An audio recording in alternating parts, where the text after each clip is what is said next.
west coast out of San Diego. You have your Freedom class, which is out of Mayport, Florida, Jacksonville. We are also the 7th ship to be named USS St. Louis, dating all the way back to the 1800s. So carrying on the legacy that St. Louis has to offer, named after the city of St. Louis, Missouri. We are a littoral combat ship. So littoral meaning shallow water. It's kind of our specialty. It's kind of where we were designed and what we were there for. We're also built for speed. We'll cover some of that throughout the tour. I have a couple of the tour guys behind us. You see them in our fancy dress lights. We got Machine St. first class employees. They'll kind of be in the back. I hope escorting you guys through. Feel free throughout any time you guys have questions. Just raise your hands. We'll try to answer.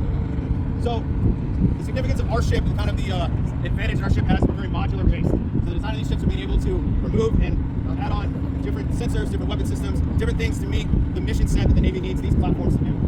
So on board with us right now, our primary mission set is more like a surface warfare package. So more in specifics with maritime interdiction operations. So what that means is we have kind of modern day pirates, drug smugglers, human traffickers, right? And that's kind of our mission set that we're designed to do. So some of those things that allow us to do those things, you're not going to see because it is below us underneath this flight deck. So we have a waterborne mission zone, or WMZ, and what we have in there are some 11-meter ribs. So similar to the security belt that you see out there, we store upwards of 2 of those down below. And what we do is we'll open up our stern doors directly behind the ship. You see 2 giant doors. We open those up. We got a boat ramp. We'll launch the boat out of the stern. It'll go out and it'll do its interdiction. Go up to the vessel of interest and do boardings, do check-ins, all that kind of stuff. Once it's done, it'll come back behind the ship and it'll actually drive into the ship. Right? Typical ships, whenever they launch those kind of ribs, they can actually launch it using wire rope, where we just shoot them out and they can drive right back in. So it's kind of a unique advantage to this ship. Other aspects of this ship, I'll cover some of the weapon systems. That's kind of my priority, my subject matter of expertise. I'm a fire controlman, which is ship weapon ship sensors. Directly above our helo hangar, you will see our C-RAM. Right, it's an anti-air missile defense. It does hold 11 missiles. It's there to protect us against aircraft and inbound missile threats. Some other security features that we have, as you can see on the port and starboard on the deck itself, are some of our machine guns. So we will have throughout the ship machine guns, specifically the 50 cal, the M240, stuff designed to protect the ship against small boat attacks. So as stated before, we are on the flight deck. We are a flight-capable surface vessel. The only aircraft that we can land on board here would be helicopters, specifically the MH-60. So the MH-60 is kind of the workhorse of the Navy. Its primary uses are for search and rescue, used for surveillance and reconnaissance. Some are outfitted to do anti-submarine warfare and more of the subsurface. Those are for other strategic mission packages. As you guys do look down, we are currently standing. It's called non-skid. It is designed for aircraft specific, and then for moving around. It is very unforgiving. So be careful. We've all tripped on it. Not a good day.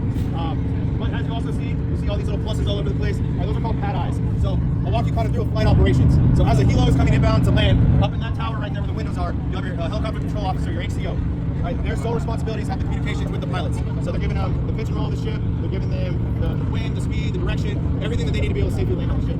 So as they come in, we'll have a group of people up here called a flight deck crew. Right? They all wear the different color shirts. You have your yellows, your blues, your purples. Right? They all mean something. Right? So you have one individual kind of stands back here. Right? He's waving them in. Right? They got the color cones waving them in. And the helicopter is actually planning to land right in the center of the flight deck. So what's unique about our flight deck compared to some of the destroyers and cruisers is our flight deck is bigger than those ships.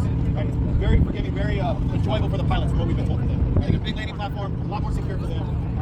So once the LSC, the landing signal, brings them in and they land, we'll have personnel that run along the white lines on the side. They come in, they anchor some chains, and tie them down to these pad eyes. So loop around, tighten it down, and that allows the helicopter to be secured. So as the ship's rocking and rolling, the aircraft's not rocking and rolling with it. Bad day, bad news. So once the helicopter is anchored down, right, so we can do refueling, right, we'll have our purple shirts, bring out the hoses, refuel the aircraft, we'll allow the pilots to swap out as they need to swap out, the crew members to swap out, any minor maintenance, and get the aircraft ready to launch back again.